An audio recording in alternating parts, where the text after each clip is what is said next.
सावन का महीना, वर्षा की बूंदों से भीगी धरती, हरियाली से सजी प्रकृति और वातावरण में गूंजता एक ही नाम, भोलेनाथ। इस महीने का हर सोमवार होता है विशेष, क्योंकि ये दिन है शिव जी के विशेष कृपा पाने का। ये दिन है सावन का सोमवार। भारत के कोने कोने में भक्त इस दिन व्रत रखते हैं, शिवलिंग पे जल चढ़ाते हैं और भोलेनाथ से मनोकामना पूर्ण होने की प्रार्थना करते हैं। लेकिन क्या आपने कभी सोचा है सावन के सोमवार का रहस्य क्या है? शिव जी इस दिन क्यों अधिक प्रसन्न होते हैं और क्या सचमुच इस व्रत से चमत्कार होता है? आइए हम आपको सुनाते हैं शिव जी का कृपा। श्रावण मास का वर्णन पुराणों में से विशेष रूप से किया गया है। ये वही मास है जब समुद्र मंथन हुआ था और उसमें निकला कालकूट विष। यह विष इतना भयानक था कि पूरे ब्रह्मांड को नष्ट कर सकता था। तब शिव जी ने यह विष स्वयं पी लिया और उन्हें नीलकंठ कहा जाता है।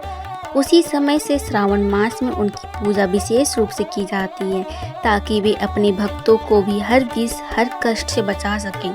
और सोमवार यह दिन खुद शिव का माना जाता है। इस दिन व्रत रखकर शिवलिंग पर जल, दूध, बेलपत्र और भस्म चढ़ाने से अचूक फल मिलता है। ये कहानी है उत्तर प्रदेश के एक छोटे से गांव की लड़की राधा की। राधा एक साधारण परिवार की बेटी थी, गरीब लेकिन ईमानदार। उसकी एक ही इच्छा थी, उसकी माँ का इलाज अच्छे अस्पताल में हो सके, लेकिन उसके पास पैसे नहीं थे, कोई सहारा नहीं था। एक दिन गांव की वृद्ध दादी ने कहा, बेटिया, श्रावण आ रहा है, सावन के सोमवार का भोलेनाथ का व्रत रख, देखना चमत्कार होगा। राधा को पहले कभी व्रत रखना नहीं आया था, लेकिन उसने ठान लिया, इस सावन में चारों सोमवार का व्रत रखूंगी, सच्चे मन से बाबा की पूजा करूंगी। राधा ने पहले सोमवार को सूर्योदय से पहले उठकर स्नान किया। घर में ही एक छोटा शिवलिंग था, उसने उसे गंगा जल से स्नान कराया, बेलपत्र चढ़ाया, पूरा दिन उपवास रखा। उसने सिर्फ एक प्रार्थना की, भोलेनाथ, माँ को ठीक कर दो, मैं पूरी श्रद्धा से आपकी सेवा करूंगी। पहला सोमवार बीता, लोगों ने हंसी उड़ाई, कहा व्रत से क्या होगा, लेकिन राधा चुप रही। दूसरे सोमवार को उसकी माँ की तबीयत थोड़ी बेहतर हुई।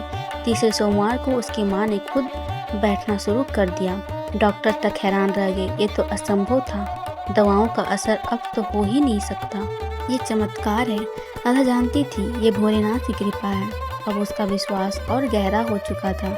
हर सोमवार को वो गांव की महिलाओं के साथ मिलकर शिव चालीसा पढ़ती, ओम नमः शिवाय का जाप करती और मंदिर में दीप जलाती। चौथे सोमवार की सुबह राधा ने माँ को पूरी तरह स्वस्थ देखा। माँ ने खुद उठकर पूजा की थाली तैयार की। पूरे गांव में चर्चा फैल गई, भोले बाबा ने साक्षात कृपा की। राधा और उसकी माँ ने देवघर जाने का संकल्प लिया। वहां जाकर बाबा बैद्यनाथ को जल अर्पित करने का पुराणों में कहा गया है। श्रावणस्य सोमवारम यमा उपवासम करिष्यति, शिवस्य कृपा लेभते जीवनम सफलम भवेत।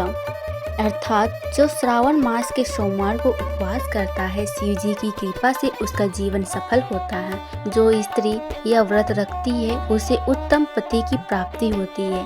शिव पुराण में कहा गया है कि इस व्रत से कुंडली के दोष, ग्रहों का प्रभाव और मन की बेचैनी दूर होती है।